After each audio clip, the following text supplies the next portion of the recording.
Yeah, hi. The main reason that I opened my camera again was because I just want to make a quick live update.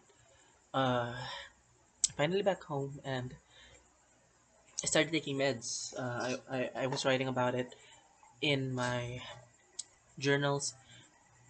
I was just watching Sparks Camp. It was this fifth episode, and then uh, I got reminded. I got reminded when Mother Mela said you should be proud of yourself. I remembered the strength it took, the time that I was broken up with. It was a really dark time for me. If I were to tell or share my story with other people, they probably would never comprehend the amount of violence it took to be still be this gentle, still be this warm person after all those that happened to me. None of my friends really knew what happened.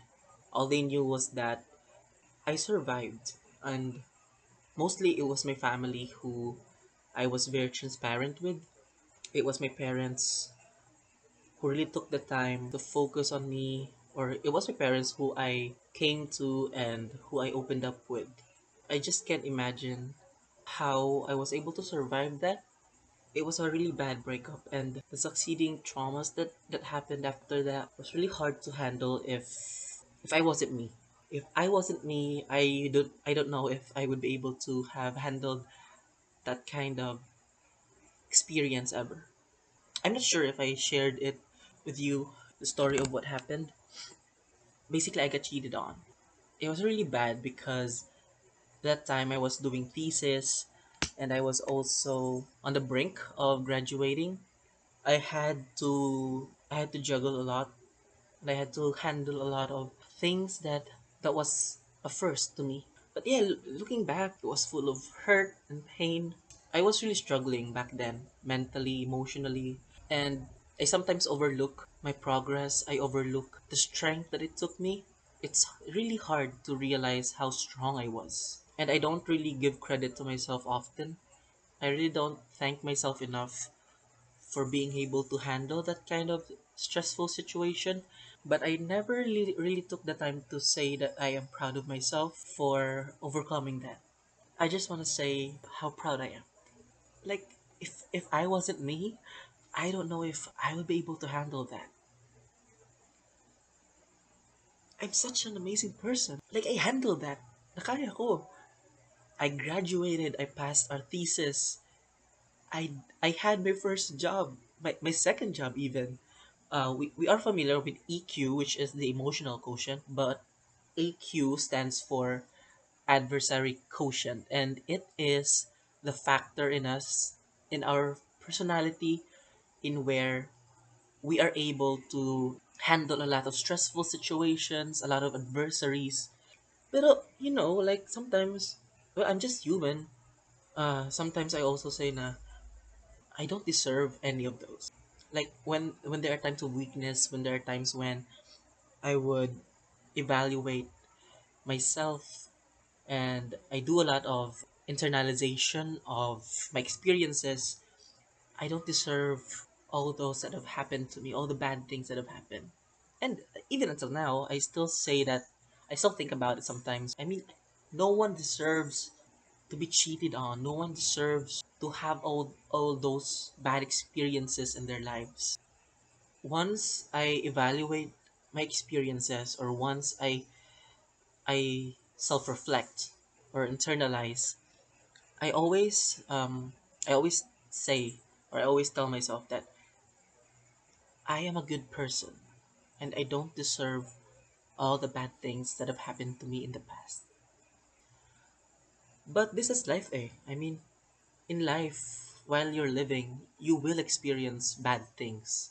You will experience things that will make you feel heartbroken, or things that will really put you to the ground, push you to the ground, things that will humiliate you, things that will make you feel less of a person. Our bad experiences will never signify our worth. I think the one thing that matters most when we experience these situations is how we react to it. When we react to a certain stimuli when we react to a certain bad experience in our life, I think our reaction predetermines what kind of person we are. How we react to certain situations is a predeterminant of what kind of person we are. I allow myself to hate. I allow myself to feel certain emotions. I allow myself to be angry, to be mad. But after that, after I recollect myself again, I collect my emotions and my thoughts. I always have to persevere to be a loving person because I don't want to hate. I don't want to fill my remaining days of life, of living, of my youth with hatred. I want to continue living with love. And yeah, I mean, we only live once. We only live once in this world. Such that I always tell myself to always be kind, to always persevere, to be a good person.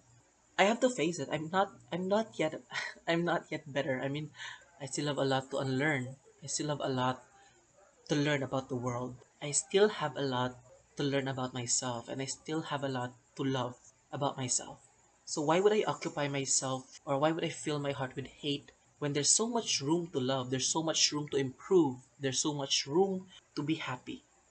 Yeah, I mean, there is so much room to be happy. There's so much people to love. There's so much experience to be experienced. I always I always say or I always tell myself that I am a good person and I don't deserve all the bad things that have happened to me in the past. There's so much there's so much joy to experience.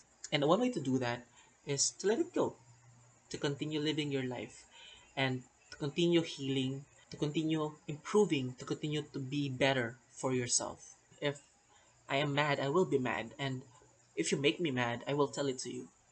This also comes with like a goal to be able to establish boundaries. People will just take advantage of your kindness if you don't set boundaries for yourself or for other people. So being a good person entails boundaries, being strong with boundaries. Being a good person entails that you have to be firm with yourself and you have to know your limitations, know your boundaries, and know where to cross or draw the line. Yeah,